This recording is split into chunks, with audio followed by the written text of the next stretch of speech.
নমস্কাৰ বন্ধুসকল, মই অন্যটি ভিডিঅ'লৈ আপোনালোক সকলোকে স্বাগতম জনাইছোঁ। তো এয়া আজি দেখিবলৈ পাইছে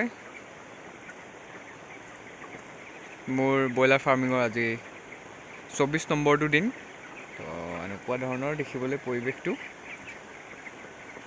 চাওক। 24 দিনত গ্ৰ'থটো কেনেকুৱা আহিছে জনাব কমেণ্ট ছেকশ্যনত। আৰু এয়া আৰু এনেকৈ ফিডাৰবিলাক দাঙি দিয়া হৈছে। আগতে আপোনালোকক দেখুৱাইছিলোঁ যে কেনেকৈ বৰ্ডিঙৰ ভিতৰত ৰখা হৈছিলে সিহঁতক, আজি এনেকৈ ৰখা হৈছে।